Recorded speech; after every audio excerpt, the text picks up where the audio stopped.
NCERT और SCERT के बहुवैकल्पिक प्रश्न के आधार पर ही ये सारे तथ्य हैं। और इन तथ्यों को अगर जान लेते हैं तो प्रकाश से जितने भी बहुवैकल्पिक प्रश्न होंगे वो लगभग आप बड़ी आसानी से हल कर देंगे। तो आइए इसकी शुरुआत करते हैं। इससे पहले कि आप हमारे चैनल पर नए हो, चैनल को लाइक, सब्सक्राइब और शेयर कीजिएगा ताकि सबों तक ये जो महत्वपूर्ण तथ्य है वो पहुंच सके और सभी इसे लाभान्वित हो सके। तो आइए इसकी शुरुआत करते हैं। ये प्रकाश, लाइट, सबसे पहले हम ये जान लेते हैं कि प्रकाश किसे कहते हैं।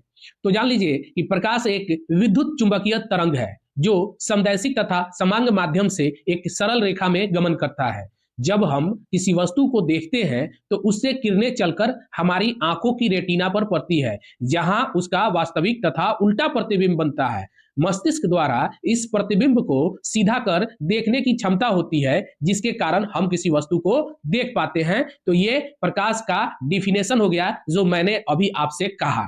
अब आइए इसके महत्वपूर्ण तथ्यों को याद रखेंगे, क्योंकि इसके जितने भी महत्वपूर्ण तथ्य हैं वो अपने आप में एक बहुवैकल्पिक प्रश्न जरूर रख रहे हैं। तो देखिए, पहला जो है टॉपिक, स्वयं के प्रकाश से प्रकाशित होने वाली वस्तुएं प्रदीप्त वस्तुएं हैं। यानी जो स्वयं के प्रकाश से प्रकाशित होती हैं वैसे वस्तुओं को किसकी संज्ञा में रखा जाएगा? प्रदीप्त वस्तुओं की संज्ञा में रखा जाएगा। अब देखिए नेक्स्ट जो है, प्रकाश विकिरणों की प्रकृति होती है तरंग एवं कण दोनों के समान। तो प्रकाश विकिरणों की प्रकृति कैसी होती है? तरंग एवं कण दोनों के समान। प्रकाश तरंग अनुप्रस्थ तरंग होती है। प्रकाश तरंग कैसी होती है? अनुप्रस्थ तरंग होती है। प्रकाश की चाल का मापन सर्वप्रथम रोमर ने किया था। यानी कि सर्वप्रथम प्रकाश की चाल का मापन किसने किया? रोमर ने किया। भिन्न भिन्न माध्यमों में प्रकाश की चाल भिन्न भिन्न होती है। प्रकाश की चाल माध्यम के अपवर्तनांक पर निर्भर करती है। यानी प्रकाश की चाल माध्यम के अपवर्तनांक पर निर्भर करती है। प्रकाश की चाल सबसे अधिक निर्वात में होती है। यह बात भी याद रखिएगा कि प्रकाश की चाल सबसे अधिक कहां होती है? तो निर्वात में होती है। और प्रकाश की चाल भिन्न भिन्न माध्यमों में कैसी होती है? तो भिन्न भिन्न माध्यमों में भिन्न भिन्न होती है। और सबसे पहले प्रकाश का जो मापन है वो चाल की मापन किसने की थी? तो रोमर ने। अब चलिए दृष्टि दोष के बारे में जानते हैं।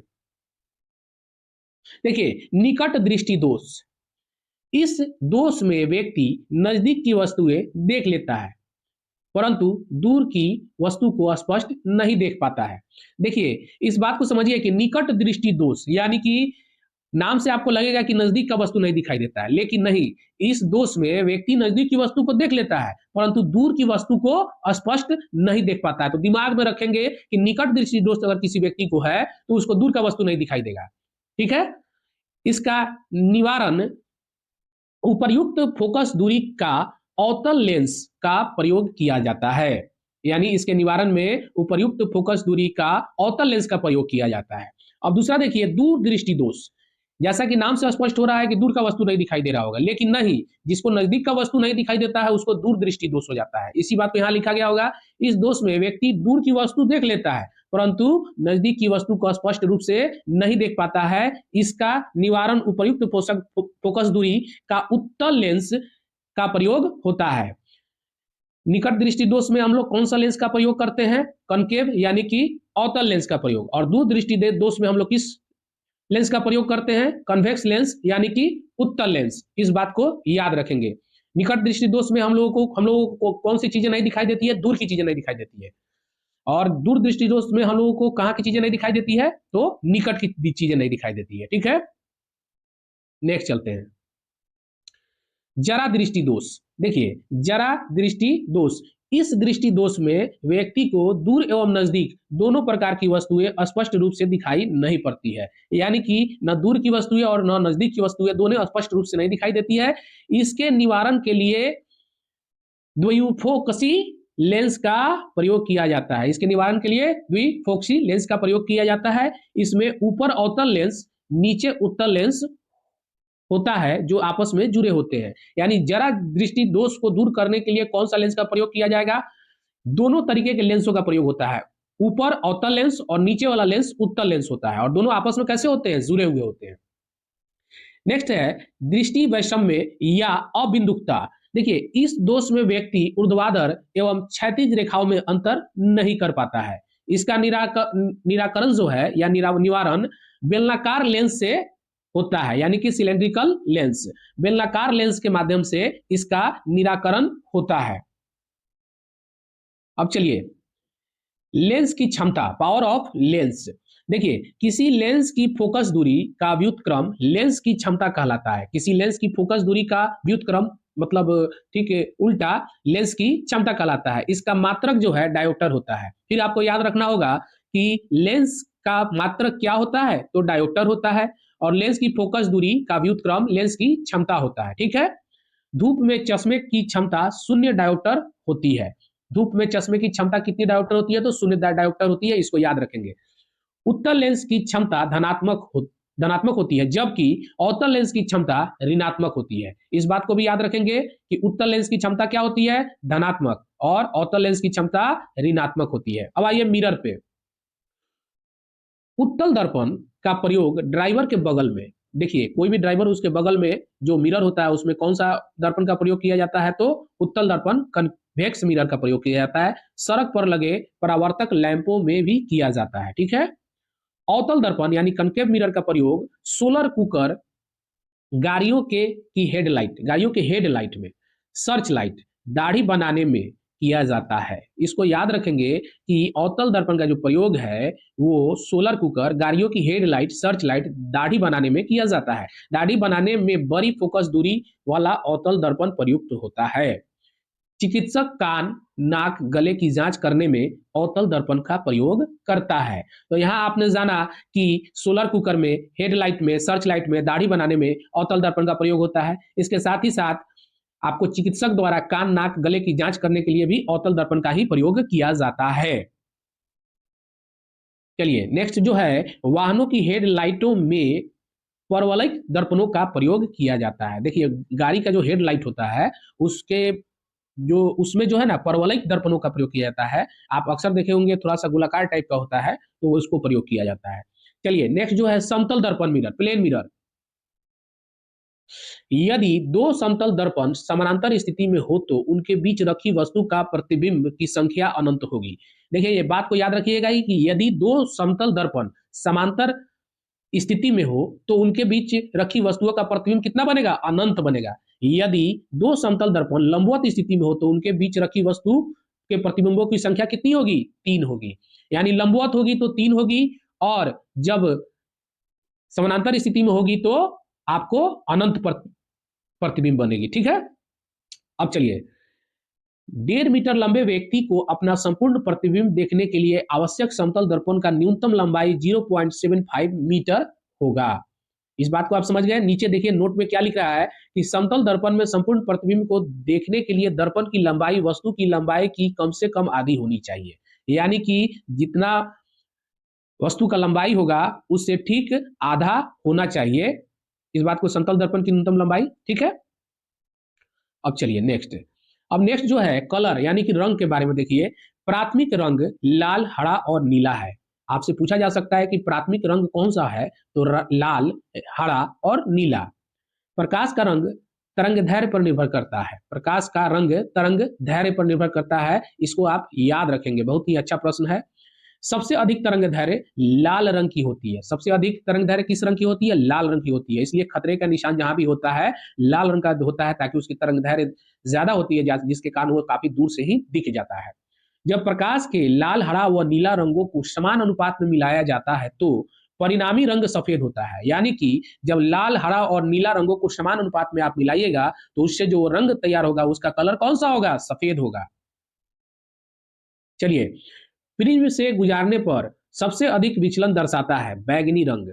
यानी कि प्रश्न पूछा जा सकता है कि प्रिज्म से गुजारने पर सबसे अधिक विचलन कौन से रंग में होता है, तो आपको जवाब देना होगा बैगनी रंग में होता है। किसी अपारदर्शी वस्तु का रंग उस रंग के कारण होता है जिसे वह परावर्तित करता है। किसी अपारदर्शी वस्तु का रंग उस रंग के कारण होता है जिसे वह परावर्तित करता है। यानी कि किसी चीज पे जब लाइट पड़ता है और वो अपारदर्शी होता है तो उसका जो कलर होता है उसी लाइट से टकरा करके वापस आता है, जिसके कारण उसी रंग का दिखाई देता है। हरे पत्तों वाला पौधा लाल प्रकाश में देखने पर काला दिखाई देता है। यानी कि हरे रंग के पत्तों पर अगर लाल लाइट मारे तो कैसा दिखाई देगा, काला दिखाई देगा।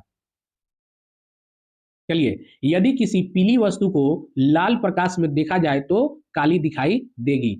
यहाँ पर हरे पत्तों वाले पौधों पर भी लाल प्रकाश से कैसा दिखाई देगा? काला दिखाई देगा। यदि किसी पीली वस्तु पर लाल प्रकाश मारा जाए तब कैसा दिखाई देगा? काली दिखाई देगी। ठीक है। इंद्रधनुष में 7 रंगों की संख्या होती है। इंद्रधनुष में रंगों की संख्या कितनी होती है? 7 है। इंद्रधनुष में किनारों पर बैगनी लाल रंग होता है, यानी कि किनारों पर स्टार्टिंग और एंडिंग वो क्या होता है? बैगनी और लाल रंग होता है। उसको बैनिया पिलाना पिनाला भी हम लोग कहते हैं। बैगनी, नीला, पीला, लाल, गुलाबी, इस तरह बैनिया पिनाला। चलिए, दर्पण एवं लेंस द्वारा बनाने वाली प्रतिबिंब। एक उत्तल दर्पण में बनने वाला प्रतिबिंब सदैव वस्तु से छोटा, आभासी और सीधा होता है। ठीक है। एक उत्तल दर्पण में बनने वाला प्रतिबिंब कैसा होगा? सदैव वस्तु से छोटा होगा, आभासी होगा एवं सीधा होगा। एक समतल दर्पण से बनने वाला प्रतिबिंब वस्तु के बराबर, आभासी और क्या होगा? पसर्व उल्टा होगा। ठीक है। और अवतल दर्पण का प्रयोग वस्तु को अर्वादित, आभासी एवं सीधा प्रतिबिंब प्राप्त करने के लिए किया जाता है। तो यहां भी आपने जान लिया कि अवतल दर्पण का प्रयोग जो है सो अर्वादित, आभासी एवं सीधा प्रतिबिंब प्राप्त करने के लिए किया जाता है। एक अवतल लेंस में बनने वाला प्रतिबिंब सदैव आभासी होता है। एक अवतल लेंस में बनने वाला प्रतिबिंब कैसा होता है? सदैव आभासी होता है। अब चलिए, उत्तल लेंस द्वारा आभासी प्रतिबिंब वस्तु को किस स्थिति में बनता है? जब वस्तु प्रकाशित केंद्र तथा फोकस के बीच में होती है। यानी कि प्रकाशित केंद्र और फोकस के बीच में जब वस्तु होती है तो उसका जो प्रतिबिंब है आभासी बनता है। ठीक है, उत्तल लेंस के द्वारा। ठीक है। अब नेक्स्ट चलिए, इंपॉर्टेंट पॉइंट्स याद रखिएगा। हीरे का चमकना, रेगिस्तान में मरीचिका, ठंडे देशों में मरीचिका आदि पूर्ण आंतरिक परावर्तन के कारण होता है या इसके उदाहरण है। देखिए, पूर्ण आंतरिक अपवर्तन के कारण ही हीरा चमकता है। इसी आंतरिक अपवर्तन के कारण जो रेगिस्तान में जैसे देखिएगा ना कि वहां पे रेत मर, जब गर्मी बहुत ज्यादा पड़ती है तो रेत में हीट की वजह से वो वहां का नीचे का वायु गर्म हो जाता है और उसमें प्रकाश का जो है सो अपवर्तन शुरू हो जाता है, जिसके कारण दूर से देखने पर ऐसे लगता है जैसे जलीय क्षेत्र है। ठीक है। तो ये क्या है? आपके देखने का ये जो ना भ्रम क्रिएट करता है। तो ठंडे प्रदेशों में भी ऐसा ही होता है कि वहां जब ऐसी स्थिति होती है तो वहां मरीचिका में जो प्रतिबिंब है वो दूर लटका हुआ महसूस होता है। तो ठीक है, इस बात को भी आप जान लिए, याद रखेंगे।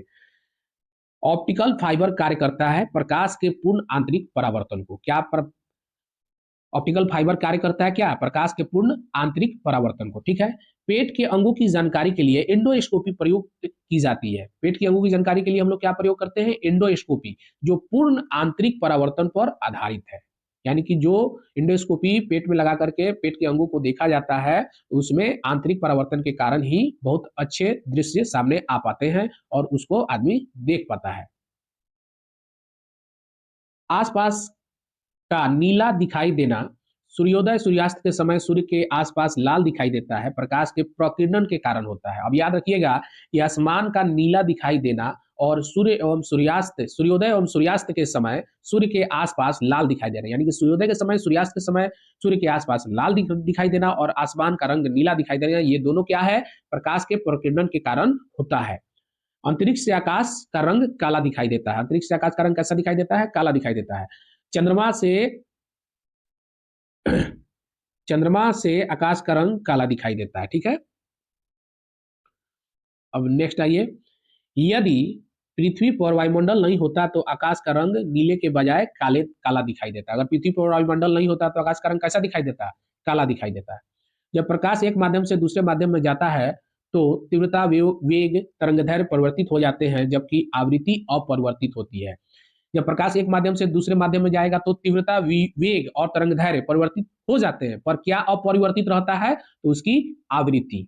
अब चलिए, प्रकाश के अपवर्तन से संबंधित घटनाओं के बारे में जान लीजिए। तारों का टिमटिमाना, ये किसके कारण होता है? प्रकाश के अपवर्तन के कारण। अपवर्तन क्या है?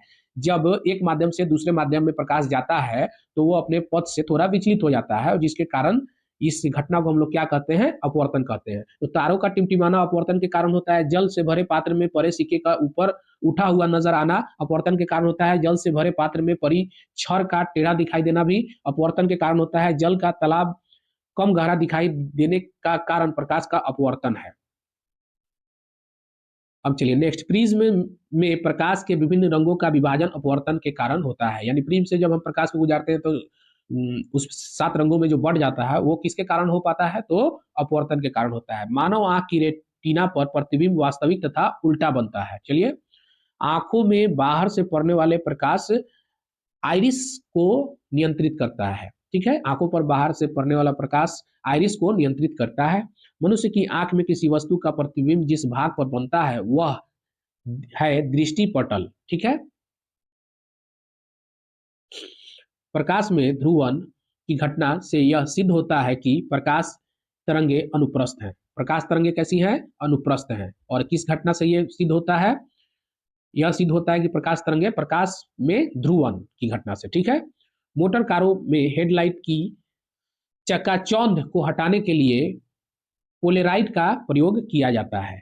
हेडलाइट के चकाचौंध को हटाने के लिए क्या प्रयोग किया जाता है? पोलेराइड का प्रयोग किया जाता है। ठीक है, 3D फिल्म देखने के लिए प्रयोग किए जाने वाले चश्मों में पोलेराइड होते हैं। ठीक है, 3D का जो फिल्म होता है उसको देखने के लिए चश्मे में क्या होता है? पोलेराइड होता है।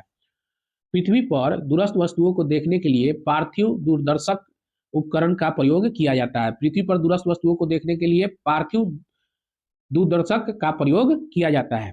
प्रकाश के किसी अवरोध के किनारों पर मुड़ने की घटना प्रकाश के विवर्तन कहते हैं। प्रकाश के किसी अवरोध के किनारों पर मुड़ने की घटना प्रकाश का विवर्तन कहते हैं।